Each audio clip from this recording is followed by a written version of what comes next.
Hi. So, may nakita tayo ditong abandonadong church.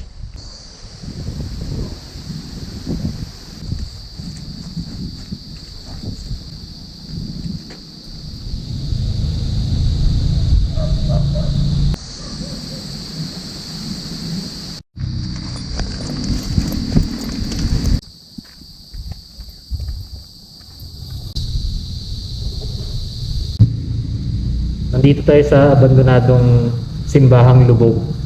Explorein natin to. Check natin kung ano mga gamit yung mga natira pa dito. At may ikikwento ko sa inyo yung konting history, konting kwento na mga nabahagi sa atin dito ng mga malapit dito nakatira. Ito yung itsura dito sa loob. Wala na yung gate, siguro baka binaklas na, no?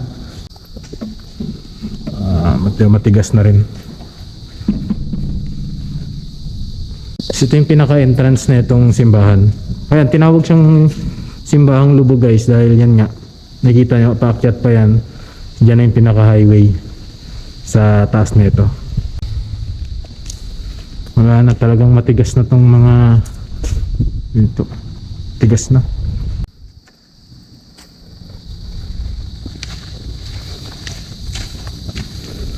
Ito yung labas.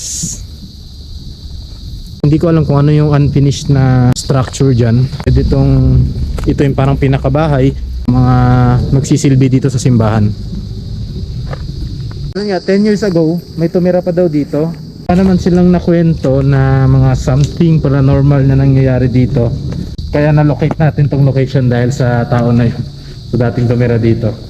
Mapapansin nyo, may mga ganitong gamit, parang nilagyan ng mantika or gas. Kasi nga may tumira pa dito. Pero sobrang tagal na panahon na. Itong altar na to, dito nilalagay yung mga santo. Tapos may ilaw yan dito guys. Nagbibingo pa nga ata dito. Sa letra ng G, 50.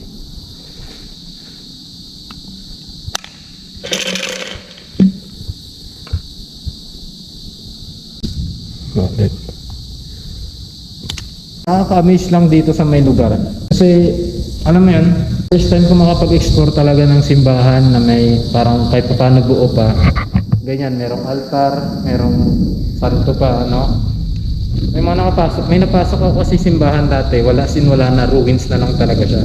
Kaya amaze ako sa lugar na to kasi, alam mo yun, sa ibang bansa kasi yun, medyo makapag-explore ka pa ng simbahan, pero dito sa Pilipinas, bihirang-bihira yung ganitong location eh.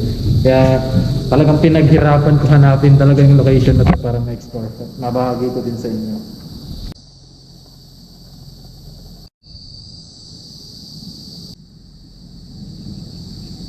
Hindi ko alam kung kwarto to eh, o pwedeng dito muna tumatambay yung mga magsaserve dito sa may church, tapos o kaya dito nila nilalagay yung mga gamit sa simbahan. Pag merong mga mass na nangyayari, dito nila muna nilalagay, then ilalabas nila papunta doon sa altar. Iwan pa to dati ng tumira dito. So ito na yung likod ng church. Malaking puno ng sampalok at masukal talaga. Gubat na talaga yung likuran na ito. Hindi ko alam yung kwento kung bakit inabando na to eh. Pero sa pagkakaalam ko, parang 1980s abandonado na to. Yun yung mga narinig kong kwento. Pero as of now, wala pa akong malinaw talaga na history or kasaysayan talaga ng church na to bago maabandona. Usually kasi, yung mga church na nagiging abandonado lang siya pag wala na talagang mga nagsuserve.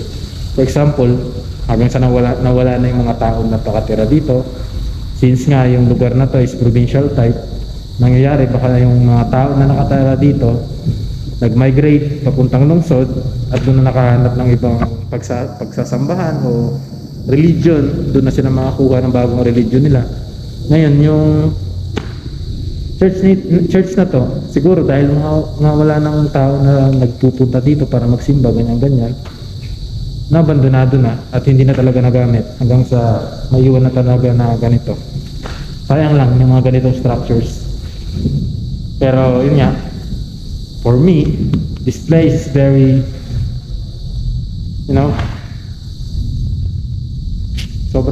sa akin, sobrang ganda ng lugar na to para sa akin.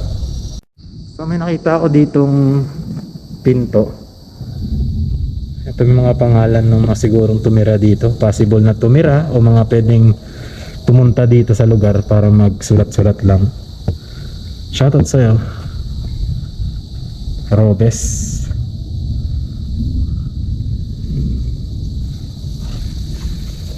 So, siguro yung mga dating tumira dito, yung pamilyang Robes nga. Bali, based sa may nakasulat dun sa pinto. Ito yung kabilang side ng simbahan, yung kabilang kwarto. Yan, merong mark na nagsunog sila dito or dito nagluto. Pero feeling ko nagsunog dito eh. Kasi umabot na yung usok or apoy. Nakita nyo dyan. Bakit? May libreng papaya pa dito guys oh.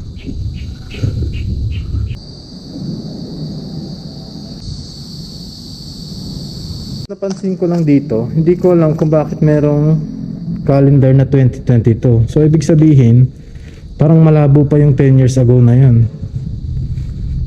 Kasi merong 2022 dito, parang last year lang siguro to. Or pwede rin yung calendar na to is nilagay pa to. Siguro baka ginamit pa to one last time ng mga tao dito. Kaya may kalendaryo na 2022 pa. May mga gamit pa dito guys eh. Usually mga damit yun eh. Hindi siya mga kortina, parang mga damit ng dating tumira siguro dito. Ayun o. Tabi po. Shorts. Sobre. Plano ko sana na mag-overnight. Ang problema, may lakad kasi ako kinabukasan na ito.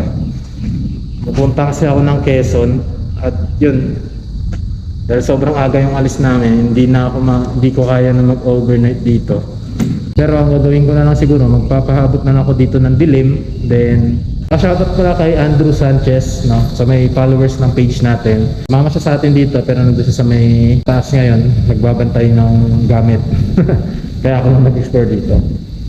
Maganda yung location talaga guys. Sobrang, ano mo yun, first time ko makapag-explore talaga ng church. Kaya amaze talaga ako sa location ng church. So ito naman yung likod na itong altar. Purang basura na siya. Mga damit na hindi nagamit. O, mga damit na iniwan dito ng mga dating tumira. Sabi po. Wow, may overview pa dito guys oh.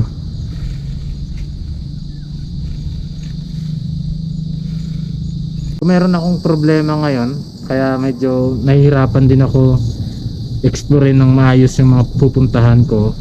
Actually guys, I have a lot of locations talaga. Plano ko puntahan siya every week para makapag-explore din, makapag-upload din mismo sa YouTube. At titigil yung lakad ko dahil masakit yung balakang ko. Mataas yung uric acid ko, kaya baka hindi na ako makapag-akyat-akyat.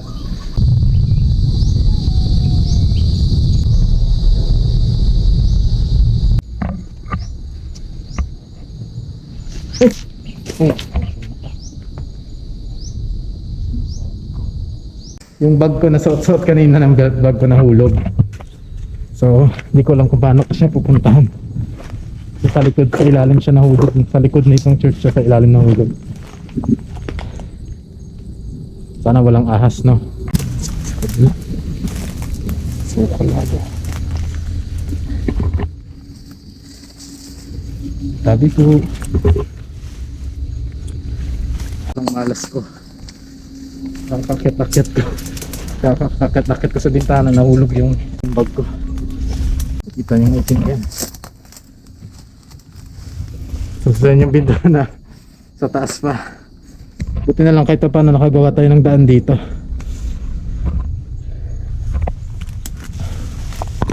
Sabi lang po.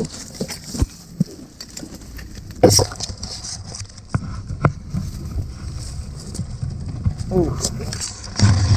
Then, dito kasi lahat. Dito yung pera ko tsaka yung lisensya ko, yung wallet, yung mga IDs ko nandito. Yan naman yung CR. Sana walang ahas.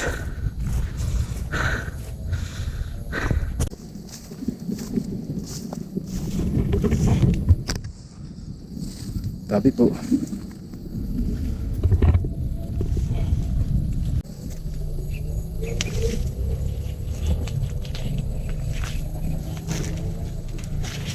Actually, malinis pa tong ano eh. Inidoro, tsaka maayos pa.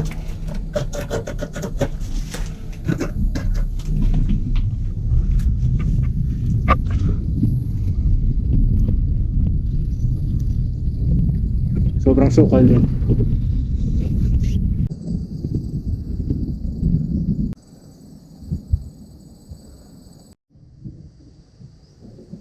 Ito nilalagay yung yung holy water. Tapos pag bago ka pumasok sa church, magka-sign of the cross ka, pulot mo yung tubig dito, tapos sa noo mo, magsa-sign of the cross ka.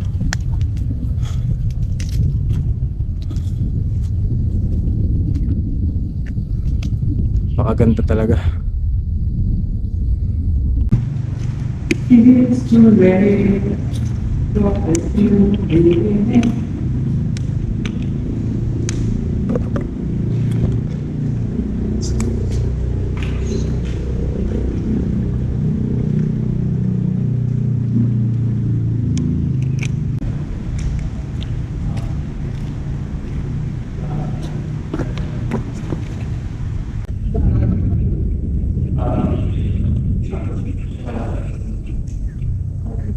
Talaga tapunan ng patayan. Yung mga driver doon dati doon natutulog. Kaya ako yung nga doon eh. Umuwi sila, Yo. gawa ng lagi daw may umiiyak. Naarin ko na umiiyak. Takot-takot naman yung pag may umiiyak na. Umiiyak ko ba? Bago. May mga aso. Yung aso. May aso Yun dyan. yung sinasabi ko nga sa inyo. Kaya Ito yung tsura netong church pagka gabi. Same lang din naman, madilim lang.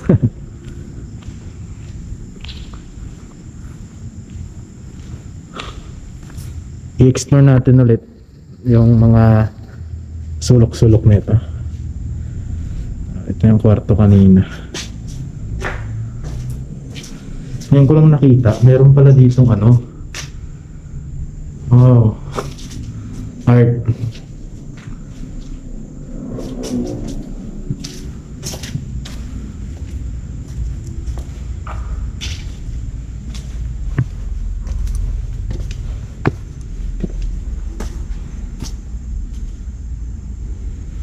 So as of now, wala pa namang masyadong changes na nangyayari dito sa location.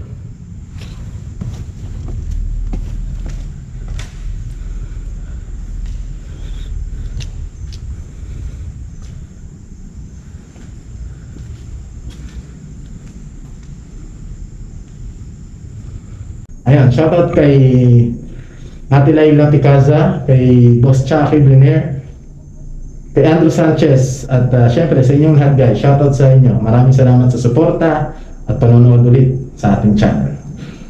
See you guys sa susunod na video. Peace!